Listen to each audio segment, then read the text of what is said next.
Ibu kita Kartini adalah pahlawan nasional dan saya ingin mengupas sedikit tentang Kartini dan saya ingin bertanya pendapat dari salah satu guru di SMK Negeri 7 Buru tentang sosok seorang Kartini yang mungkin bisa menginspirasi teman-teman di rumah. Selamat pagi Ibu Rani. Pagi.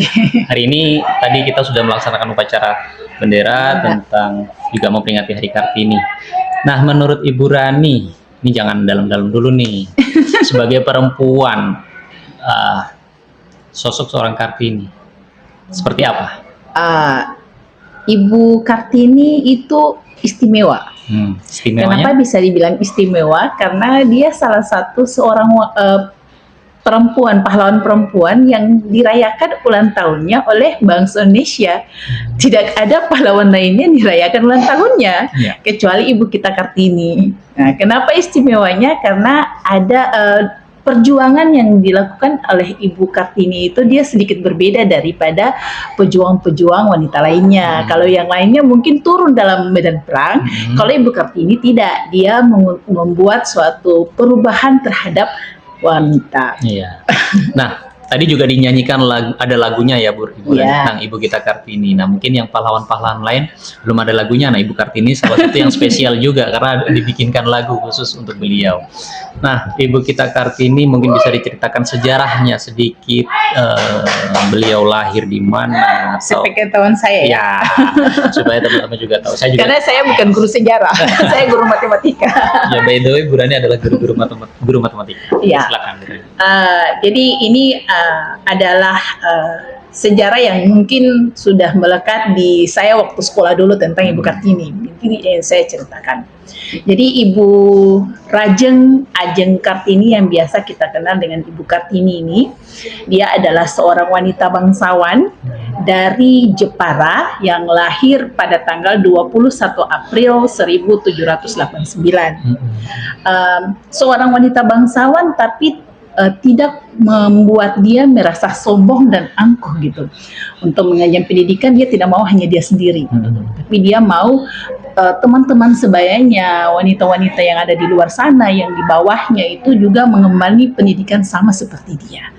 Itu adalah Ibu Ajeng Kartini sebenarnya saya seperti itu. Makanya yang tadi saya bilang bahwa dia punya perjuangannya berbeda. Betul sekali. Dia menginginkan adanya kesetaraan terhadap wanita melalui pendidikan. Iya, berarti salam. Gak apa-apa, lanjut aja Ibu Wira. Jadi Kartini itu sebelum ada Kartini mungkin ya di dunia pendidikan khususnya para wanita mungkin menjadi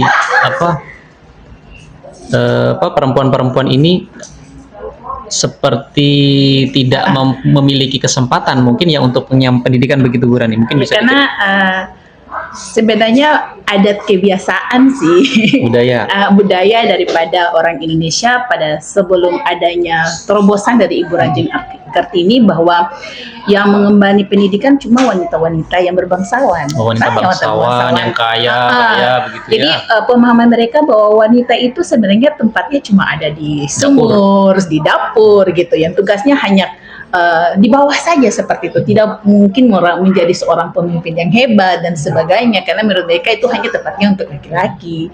Pemahamannya seperti itu dulunya. Tapi ternyata kita tahu bahwasanya sekarang itu banyak sekali seorang perempuan yang menjadi hebat di dunia mungkin ya itu dulu berkat jasa-jasa beliau ya. Tidak di dunia, malahan ada kan kita punya presiden wanita pertama di Indonesia, itu Ibu Megawati sebagai contohnya.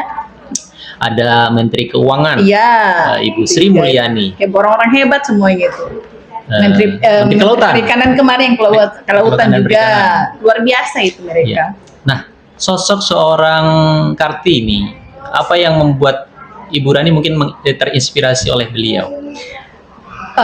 Saya senang terkait kalau berbicara tentang Ibu Kartini itu saya senang sama kepribadian beliau.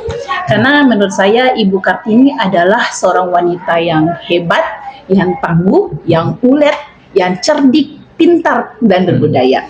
Jadi Ibu Kartini itu adalah seorang pejuang yang bagaimana dia mengangkat kondisi, posisi dan hak-hak wanita, tapi tidak mengesampingkan adat dan budaya. Itu istimewanya Ibu Kartini dalam memperjuangkan hak wanita. Jadi beliau membuat kesetaraan antara wanita dan laki-laki, tapi tidak melepaskan kodrat wanita itu sendiri. Betul. Apalagi Indonesia kan negara timur yang memang menjunjung tinggi tata krama adat istiadat, sopan santun dan budaya. Perempuan walaupun memang diangkat derajatnya, tapi tetap kodrat perempuan, norma seorang perempuan tetap terjaga. Itulah keistimewaan dari Ibu kita Kartini. Harapan untuk calon-calon Kartini muda. Ya, calon-calon Kartini ya. Anak-anak wanita-wanita, generasi-generasi Kartini muda, insya Allah menjadi seorang penerus bangsa, menjadi pemimpin-pemimpin yang hebat. Sebenarnya kita jangan pernah berhenti untuk meneruskan perjuangan daripada Ibu kita Kartini. Kita ambil dan pelajari, teladani apa yang telah beliau sampaikan kepada kita. Salah satunya adalah semangat juangnya beliau, semangatnya beliau dalam mau membuat perubahan gitu. Jadi untuk generasi muda caranya mudah untuk bisa bagaimana melanjutkan perjuangan daripada Ibu kita Kartini agar tidak sia-sia. Caranya adalah belajar, belajar, dan belajar. Belajar untuk memerangi kebodohan, belajar untuk bisa lebih berkarya, lalu belajar untuk bisa menggapai cita-cita kalian. Karena perempuan-perempuan itu tidak boleh takut untuk menggapai cita-citanya. Ya, betul sekali, sepakat. Nah, itu untuk mungkin yang masih muda-muda ya, untuk siswa-siswi kita. Generasi penerus bangsa ini. Ini ada tantangan nih buat para guru kita ya untuk menghadapi Gen Z. Ya, Gen Z ini kan memang agak mungkin dibilang generasi stroberi, artinya ketika rapuh sedikit dia sudah putus asa, mudah sekali untuk banyak hal-hal yang mungkin bunuh diri ya, seperti itu yang saya lihat di berita. Nah, kita nih tantangan sebagai seorang guru menghadapi Gen Z untuk bisa menciptakan Kartini-Kartini muda ke depan. Seperti apa kira-kira? Membuat pendekatan dan memberikan contoh buat mereka. Jadi pendekatan bukan berarti hanya pendekatan seperti itu aja. Psikologi mereka harus kita kena. Bahwa kesemangat mereka itu harus ada. Mengapa sampai banyak efek-efek negatif yang dibuat itu karena memang semangat anak-anak ini sedikit berkurang. Mau semangat dari segi apapun, dari segi belajarnya, bekerjanya itu kurang dibandingkan dengan anak-anak yang dulu. Gitu. Menurut Ibu Rani pengaruh apa ya kok bisa?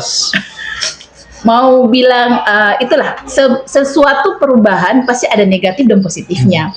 Ya kalau mau dibilang kenapa anak-anak sekarang lebih banyak pemikiran negatif, mohon maaf nih kayaknya ya bisa kita dibilang karena perkembangan teknologi salah satunya, karena sudah tidak ada penyaringan filter seperti zamannya kita dulu kan. Kalau sekarang apa yang mereka unggah ya bisa dengan cepat mudah, tapi kalau dulu kan kita bisa mencari informasi tapi sudah difilter gitu, baik dari bukunya, televisinya dan sebagainya. Ya pikir sekarang dari sudah situ bebas. Iya, karena sekarang sudah bebas itu global itu. Seperti itu. Jadi mungkin kita sebagai seorang guru tentunya harus mengarahkan ya ke siswa supaya ya apa yang diakses dia itu benar-benar bermanfaat dan bernilai positif untuk masa depannya. Mungkin itu Ibu Rani bincang-bincang sebentar tapi ya sedikit menggugah. Semoga mengena. Iya, saya sebagai seorang laki-laki juga mengucapkan selamat Hari Kartini buat ibu-ibu guru yang ada di SMK 7 dan di luar sana. Baik, terima kasih podcast dari SMK Negeri 7 Guru. Saya akhiri. Wassalamualaikum warahmatullahi wabarakatuh. Waalaikumsalam.